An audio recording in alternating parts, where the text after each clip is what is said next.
영화 감독 임권택 감독님의 영화, 예술 영화죠.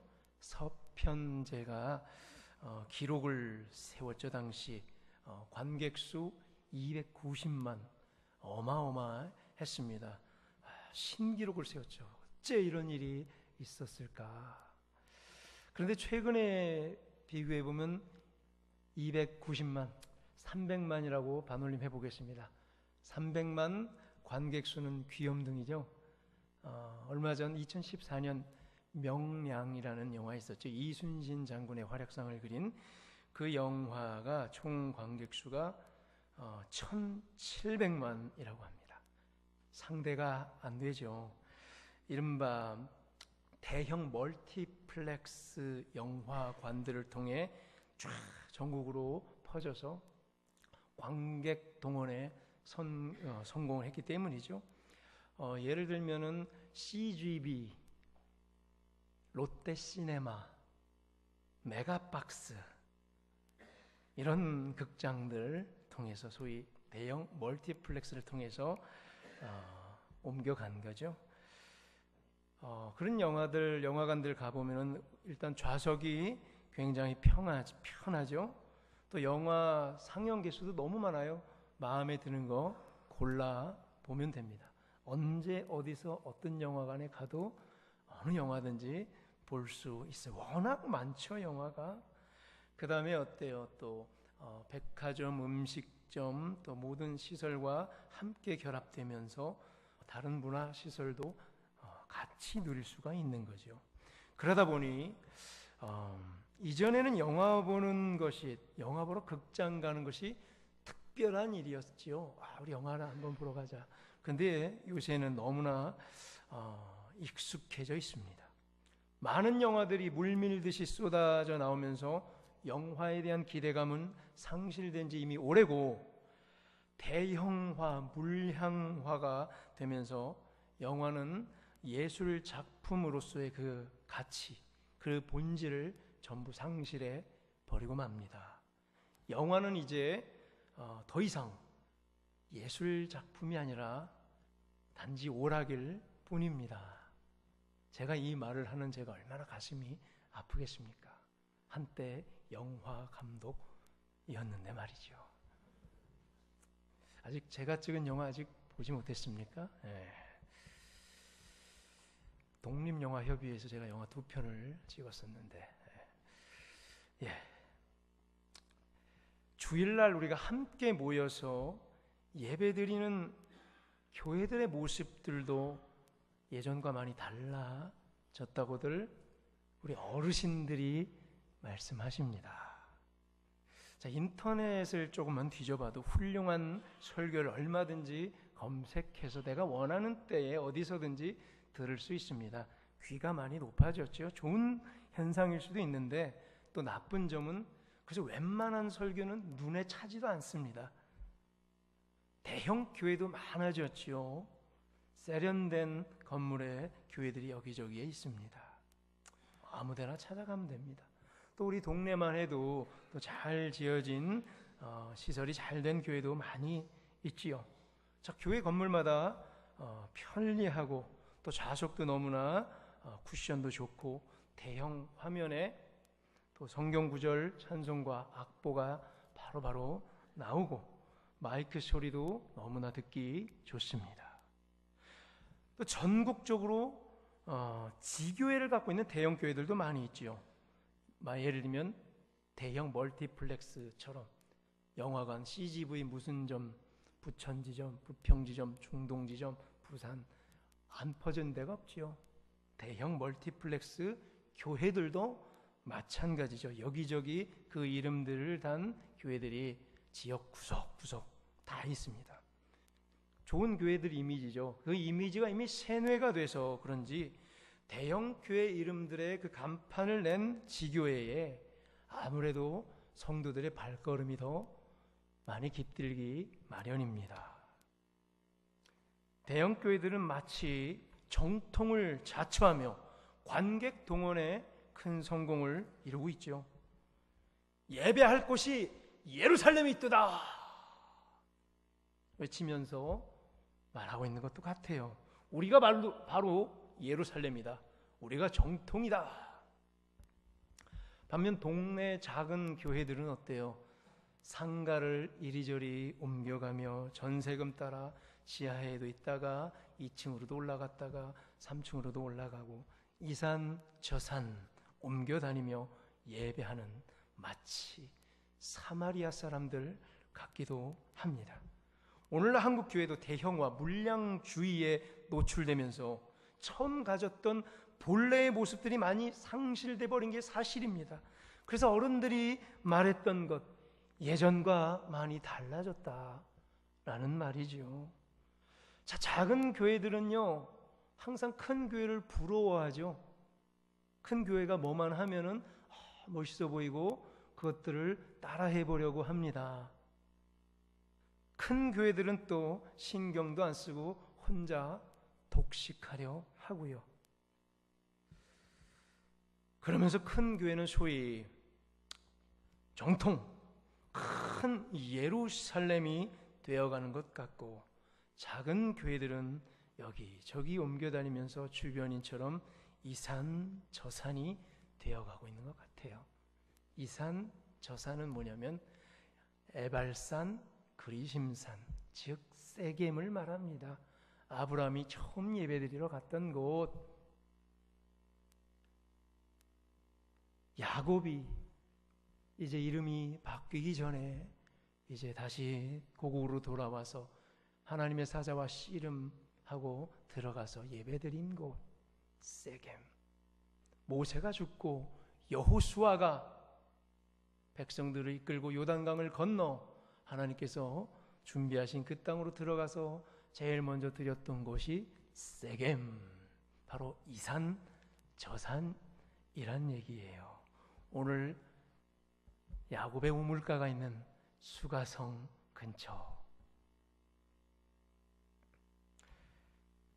큰 교회든 작은 교회든 예배에 대한 간절함이 예전보다 상당히 떨어진 것은 사실이죠.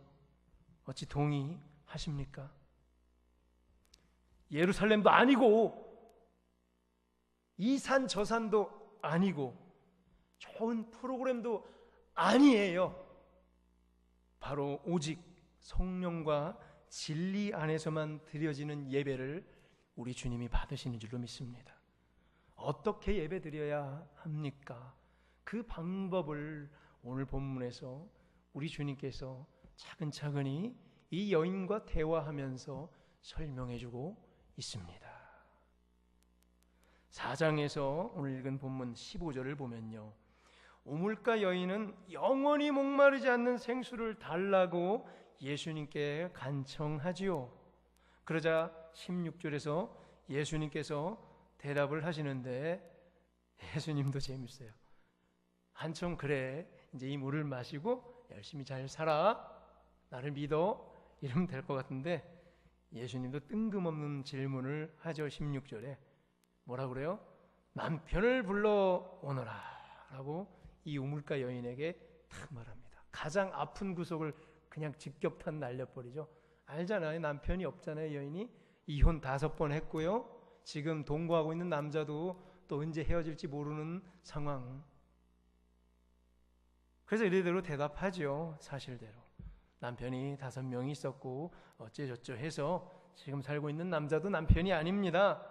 그래서 남편이 없다고 나는 대답합니다. 그래, 맞네. 네가 남편이 없는 것이. 이 여인의 가장 절실한 문제를 예수님은 바로 물어보고 계시죠.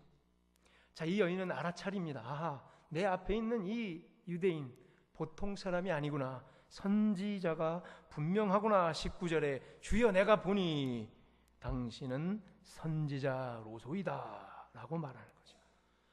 자, 이 말을 듣고 예수님 좀 안 좋았죠? 예수님 누구신데요? 예수님 누구시죠? 메시아, 그리스도시죠. 당신이야말로 구약에서 그토록 예언했던 그분 메시아 그리스도시군요. 이러면 얼마나 좋아요. 근데 여기까지죠. 이 여인이 당신이 바로 선지자시군요. 자, 이 여인 가정 문제로 이렇게 고통받았잖아요. 남녀 남자 문제로 이 인생 상담을 받아야 마땅한데도 이 여인도 또 재밌습니다. 뭘 묻고 있습니까? 이 여인이 인생 상담 문제를 묻고 있는 것이 아니라 예배에 대해서 질문하고 있습니다. 20절을 우리 다 같이 한 목소리로 한번 읽어보겠습니다. 우리 조상들은 이 산에서 예배하였는데 당신들의 말은 예배할 곳이 예루살렘에 있다 하더이다. 우리 조상들은 누구예요? 사마리아 사람들, 대대로 유대인에게 무시당하고 멸시받았던 개 취급당했던 그 사람들. 그래서 이 여인이 굉장히 전통에 사무쳐 있다고 그랬죠. 열등감도 많았고요. 자, 그 다음에 이 산에서 예배, 이 산 앞서 제가 말했죠. 그리심산 혹은 에발산, 한마디로 뭐라고요? 세겜. 세겜은 어깨라는 뜻. 하나는 에발산, 한 어깨는 그리심산, 두 어깨를 상징하는 세겜. 그래서 이 산 저 산이란 얘기예요. 당신들은, 유대인이죠. 유대인들은 예배할 곳이 예루살렘에 있다 하더이다. 이게 안 좋은 얘기예요. 서로 갈등하는 얘기죠. 당신 내가 맞아요? 우리가 맞아요? 우리가 정통이에요? 당신 내가 정통이에요? 자, 세겜이 정통입니까? 예루살렘이 정통입니까? 여러분들에게도 제가 묻습니다. 세겜 뭐였죠? 앞서 아브라함이 제일 처음 최초로 예배드렸던 곳, 목숨 다해 예배 아니면 나는 죽습니다라고 예배드렸던 예배의 본거지. 예배하면 세겜. 야곱이 이름을 바꿀 때 예배드렸던 그곳, 이스라엘로 야곱의 이름을 바꾸면서 예배드렸던 세겜. 여호수아가 모세가 죽었는데도 불구하고 리더십을 발휘해서 드디어 예정된 그 땅에 들어와 감격으로 이제 정복 전쟁을 앞두고 살려달라고, 오직 하나님께서 도와달라고 우리는 죽습니다라고 예배드렸던 곳 세겜. 자, 세겜이 정통입니까? 아니면 남유다 땅에 있는 예루살렘 성전이 있는 그곳, 솔로몬이 지은 그 성전, 다윗이 예배하면 다윗이었던 그 다윗이 그토록 사모했던 성전 예루살렘이 있는 곳. 자, 어디가 정통입니까? 세겜입니까? 예루살렘입니까? 예수님께서 대답하시죠. 21절. 세겜도 아니고 예루살렘도 아니다. 제발 그러지 마라. 이거죠. 22절. 굉장히 난해한 성경 구절인 것 같아요. 이 성경 구절 많은 분들이 잘 이해를 못해요. 근데 간단한 건데 22절. 사마리아 사람들은 알지 못하는 것을 예배한다. 그래서 맨날 비난하는 거예요. 너희들은 가짜다. 너희들 맨날 모르는 것만 얘기해. 이 산 저 산 떠돌아다니면서 예배하고 힘도 없고 에휴 무시당해도 싸지. 그걸 의미하는 비난조로 얘기하죠. 또한 유대인들은 아는 것을 예배한다고 말한다. 그럴 필요도 없다는 얘기죠. 자랑할 필요도 없다. 유대인들은 뭐 아는 것을 예배한다? 그 근거가 뭐가 있어요? 22절 뒷부분에 보니까 구원이 유대인에게서 남이라. 요 구절 때문에 구원이 유대인, 그 유대인, 한국말로 그냥 유대인 돼 있는데 진짜로는 바로 그 한 유대인 딱 지적돼 있어요. 바로 그 한 유대인, 다윗의 자손인 그 유대인에게서 구원이 있도다. 그 한 유대인 누구예요? 예수 그리스도시죠. 자, 이것을 구약 시절 내내 예언을 했기 때문에 이것 믿고 예루살렘에 거주하는 유대인들은 우리가 정통이다. 그래서 우린 다 안다. 이러고 교만해서 뽐내고 있는 거고 자랑하고 있는 거고, 사마리아 이산 저산 떠돌라 예배드리는 옛날의 북이스라엘 족속들, 이 사람들도 세겜이었다. 원래는 우리가 정통이다. 이러고 있는 거예요. 그래서 서로 다투고 있는 장면이란 얘기죠. 괜히 서로 뽐내며 스스로 내가 정통이다. 내가 예루살렘이다. 오늘날은 어디가 정통입니까? 우리 부성교회 정통이죠? 어디가 정통입니까? 저기 큰 S교회 아니면은 저기 큰 O 교회 뭐 이런 이런 데가 정통입니까? 아니면 이 앞에 상가에서 예배드리고 있는 작은 교회들 정통입니까? 정통은 누구예요? 이 안에 예수 그리스도의 진리의 성령 안에서, 그리고 이 진리의 말씀을 캐내기 위해서 고민하며 애쓰고 그런 방식으로 예배드리는 우리가 정통인 줄로 믿습니다. 진정한 예배는 바로 지금 성령 안에서 그리고 진리 안에서 드려지고 있는가에 달려 있는 줄로 믿습니다. 예수님께서 이 질문에 대한 답변을 주시죠. 이 여인에게 바로 뭐라고요? 요한복음 4장 24절에 엄청난 구절 다 같이 읽어보겠습니다. 시작. 하나님은 영이시니 예배하는 자가 영과 진리로 예배할지니라는 이 진리의 말씀, 전 세계 교회가 매 예배 때마다 예배의 부르심으로 묵도할 때 이 말씀 구절을 읽고 있지 않습니까? 이 말씀 오늘 안 주셨으면 어찌할 뻔했겠습니까? 예배를 드릴 때 예수님께서 이 사마리아 여인을 안 만났으면 어찌할 뻔했겠습니까? 일부러 그냥 계속 가던 길을 요단강 동편으로 갔으면 되는데 굳이 건너서 이 세겜이라는 수가성으로 굳이 들려서 왜 그랬지요? 이 위대한 말씀 한 구절 전해주시려고. 그래서 후대에 예배드리는 자가 바로 이렇게 예배드리라고 남겨주기 위해서 일부러 오늘의 대화를 이끌어가고 계시는 거죠. 성령 안에서 예배드리다, 진리 안에서 예배드리다 무슨 말입니까? 성령 안에서 예배를 드린다? 자, 그럼 중요한 것은 장소 문제는 절대 아니에요. 장소는 아무 중요한 게 아니라는 얘기예요. 한 형식과 전통과 습성과 규칙, 시대, 제도가 아니라는 거예요. 우리가 드려진 이 예배 순서지가 이게 정통입니까? 바뀌면 안 됩니까? 고민해 보자는 얘기죠. 만약에 이게 혹시 성령 안에서 예배드리는 걸 방해한다면 이대로 할 필요가 없는 거죠. 도움을 주기 위해서 잘된 예배 모범을 우리가 하나를 선택해서 가고 있을 뿐입니다. 성령은 어디 계십니까? 성령님은 어디 있습니까? 여기 날아다닙니까? 공중에? 성령님 어디 계십니까? 우리 안에 계시죠. 성도들 안에 내주하십니다. 예수 그리스도를 주로 시인해서 믿은 자들 이 중심 가운데 우리 성령 하나님 내주하셔서 우리를 성령 세례를 주시고 우리를 거듭나게 중생을 주셨고 우리를 도장을 꽝 찍어서 인치심, 너는 내 거야 구별시켜 주셨죠. 도장 찍어 주셔서. 그리고 우리에게 성령의 기름 부어 주셔서 하나님의 사역을 대신하게끔 기름 부어 주셨죠.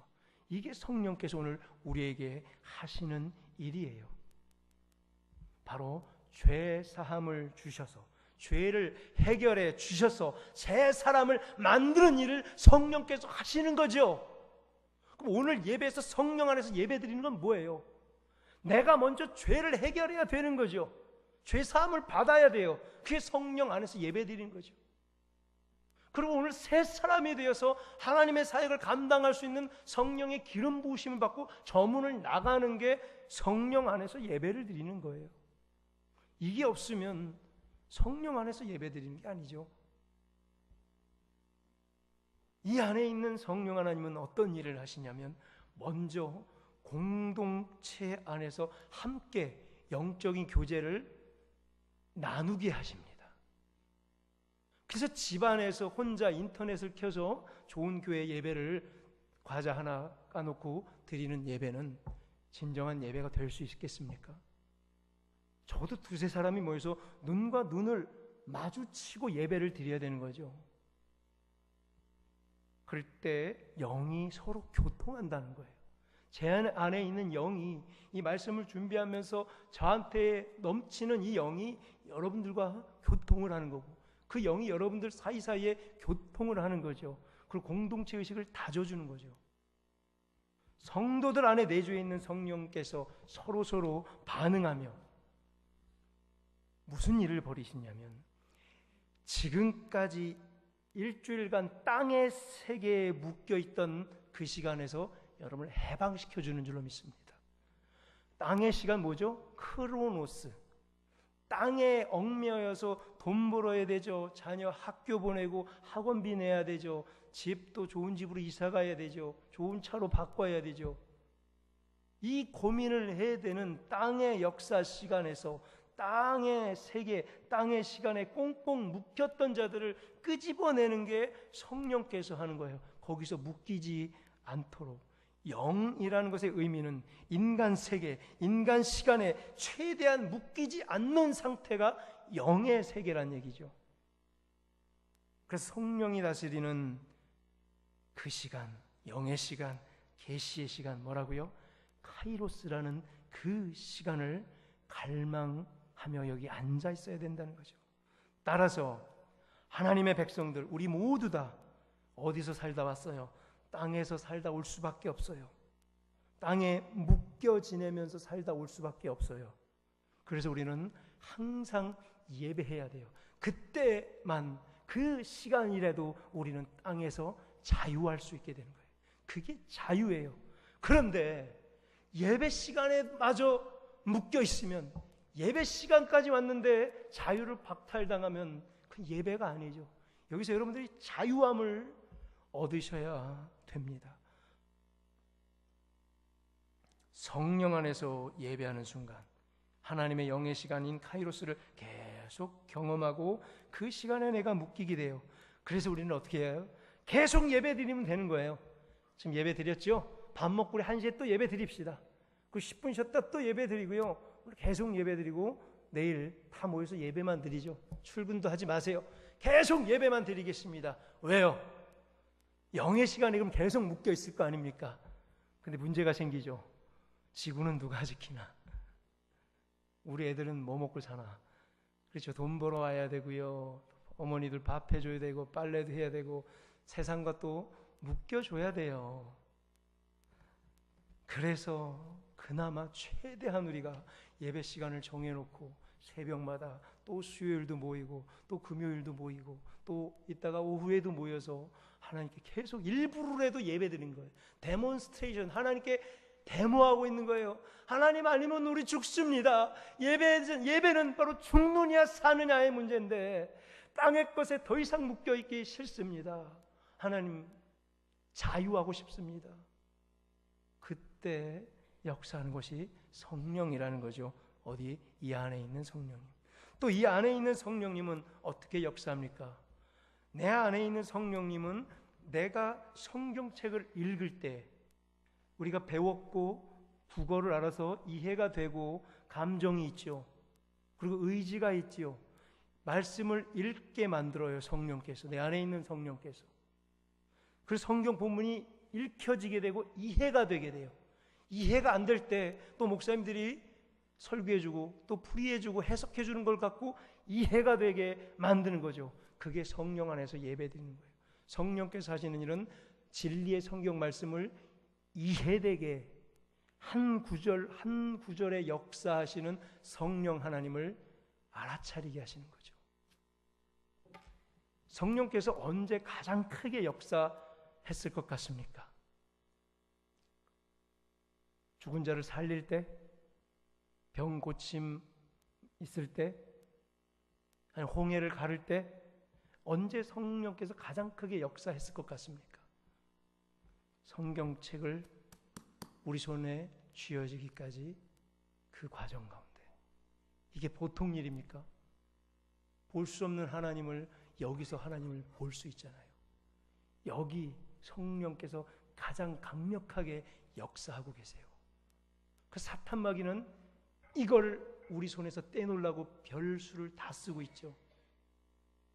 그래서 영사기를 만들어서 성경 구절을 띄우게 하질 않나, 핸드폰을 만들어서 성경책을 못 보게 하질 않나. 이 성경책 들고 다니는 걸 사탄 마귀는 제일 싫어해요.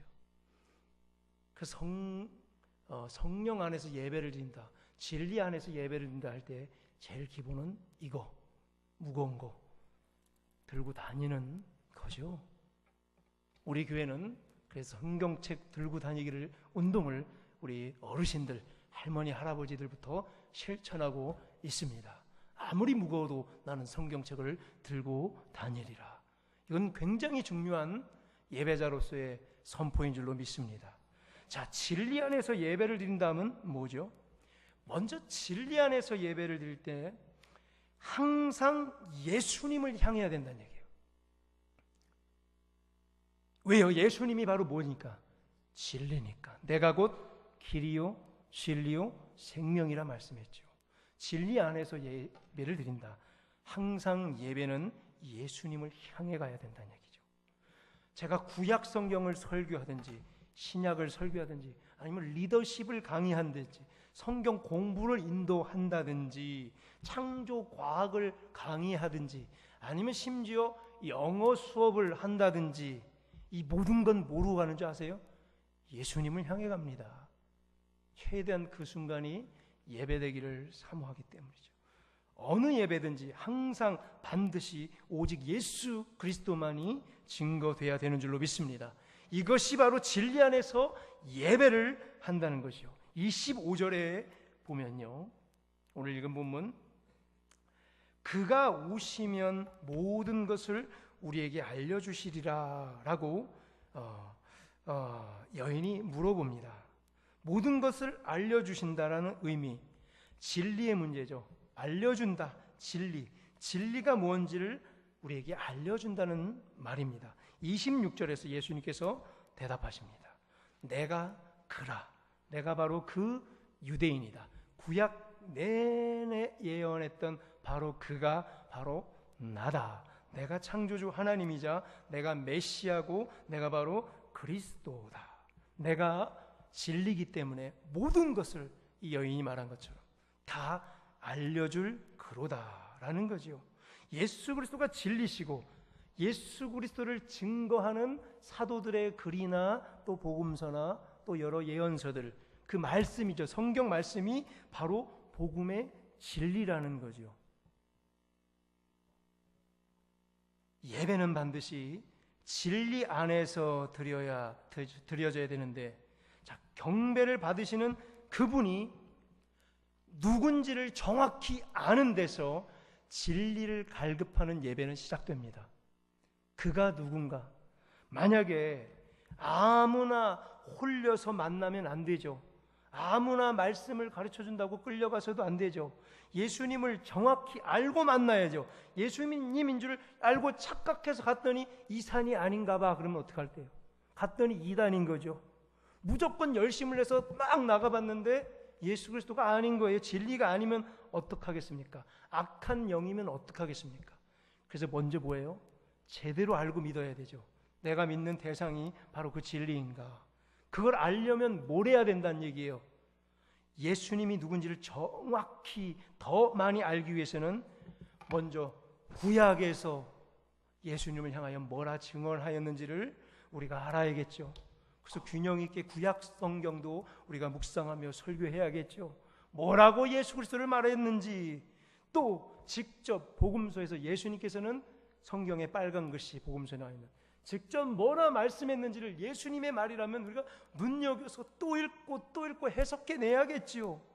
그리고 직접 예수님께서 어떠한 일들을 살아계실 때 행하셨는지를 살펴봐야죠. 또 예수님께서는 어떤 성품을 가지셨는지를 또 알아내야죠.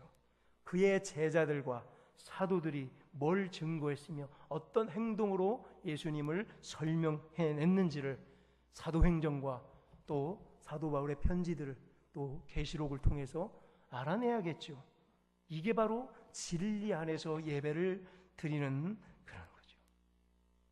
말씀 속에, 성경 말씀 속에서 말과 글로 그리고 문맥 가운데에 나타난 예수님의 영광을 영접해야 되는 줄로 믿습니다. 다시 어떻게 해요? 글과 문맥 가운데에 드러나는 예수 그리스도의 영광을 우리가 영접해야만 하는 겁니다. 영접하다가 무슨 뜻이었어요? 영접하다, 파라람바노, 영접하다. 파라는 뭐라고 그랬어요? 제가 주변을 뱅글뱅글 도는 걸 파라라고 그랬죠. 람바노는 뭐라고 그랬어요? receive라고 그랬죠. 받아들이다. 즉 뱅글뱅글 돌면서 받아들이는 거예요. 그냥 받아들이는 게 아니죠. 영접하다는 뱅글뱅글 돌면서 이게 진짜인지 가짜인지 정확하게 알아보란 얘기예요. 알아봤으면 인정하란 얘기예요. 인정했으면 적극적으로 다가가 맞이하라는 매우 능동적이고 역동적인 게 영접하라는 거예요. 그저 영접 기도만 한번 쓱 읽었다고 영접하는 게 아니죠. 매우 능동적이고 역동적인 긴 시간의 과정이 영접하는 데 필요한 것입니다. 그래서 말씀 가운데 오랜 시간을 투자해야 되는 거예요. 그리고 삶의 과정 속에서도 그 영광의 실제가 드러날 수 있도록 내가 월화수목금토 살면서 내 주변의 사람들에게 그 영광의 실체가 드러날 수 있도록 내가 말씀대로 살아내야 되는 거죠. 그게 진리 안에 드려지는 영적 예배죠. 이게 어려운 거죠. 내가 이 말씀대로 살아내야 되는데 옆 사람이 나를 너무 잘 아는데 내가 어떤 자인지 내 이전 모습을 너무나 잘 알고 있고 내가 갑자기 거룩해지기가 부담스러운 그 대상으로 하여금 나를 인정하게 만들어야 되는 거죠. 난 새 사람이다. 난 오늘도 새 사람이다. 난 내일 또 다음 주 나는 또 새 사람이다. 여러분 내일 월요일 날 회사를 가건 출근을 하건 또 여러 사람을 만날 때 새로운 새 사람으로 그들을 만나 주시기를 바랍니다. 성령 안에서 진리 안에서 예배를 드린다는 말은 바로 하나님의 이 특별 계시의 이 말씀을 들고 일반 계시에 사로잡혀 있는 땅의 사람들, 일반 사람들에게 내려가서 입맞춤 해주는 겁니다. 키스해 주는 거예요. 멋있죠? 다시 한번 예배란 영과 진리로 드려지는 예배란 특별 계시를 가지고 일반 계시로 내려와 그들에게 입맞춤, 키스해 주는 것이 바로 영과 진리로 드려지는 예배라는 거예요. 아직 지긋지긋하게 이 땅의 것들에 얽매여서 또 눌려서 해방되지 못한 채 포로로 살고 있는 일반 계시만을 붙잡고 사는 그들에게 예수 그리스도의 진리의 이 특별 계시를 들고 내려와야 되는 거예요. 그러려면 뭐예요? 일단 알아야죠. 읽어야 되고 해석해내야 돼요. 그 다음에 마음에 감동이 있어야 돼요. 그 다음에 일반 계시로 나가 키스하려면 어떻게 해야 돼요? 말씀대로 내가 살아내야 돼요. 그래야 그들과 이 특별 계시가 키스할 수 있는 거예요. 특별 계시가 발이 달려서 일반 계시와 키스할 수 없습니다. 누구를 통해서 가능합니까? 바로 예배자들을 통해서. 그게 우리 예배자들이에요. 단 하나님께서 우리에게 복을 주십니다. 적어도 특별 계시를 잡고 일반 계시로 내려가려는 그 자들에게 살려주신다는 거예요. 그게 예배예요. 오늘 우리는 사는 겁니다. 그리고 우리에게 먼저 땅의 것들, 땅의 시간에 얽매이지 않도록 먼저 자유함을 주신다는 거예요. 더 이상 크게 땅의 것에 얽매이지 않도록 우리의 사고를 바꾸어 주시는 거죠. 완전한 새 사람으로. 그래서 우리는 담대하게 땅에서 외치고 이 특별 계시를 갖고 그들과 키스할 수 있는 거죠.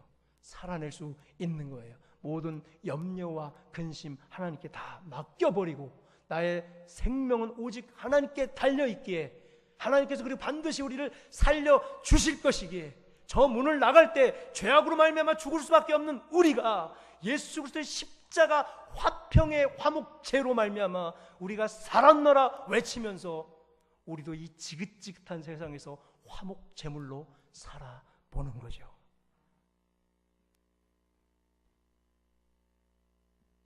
이렇게 되면 우리에게 영향력이 발휘가 됩니다. 이런 사람에게는 미래가 돌진해서 들어옵니다.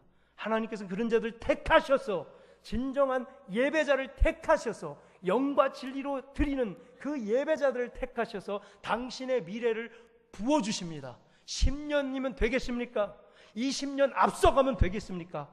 일반 계시에 파묻혀 살고 있는 사람들보다 10년, 20년 앞서서 높은 의식을 갖고 이 땅 가운데 살아가는 것이 진정한 예배자들이며 진정한 크리스찬임을 믿습니다.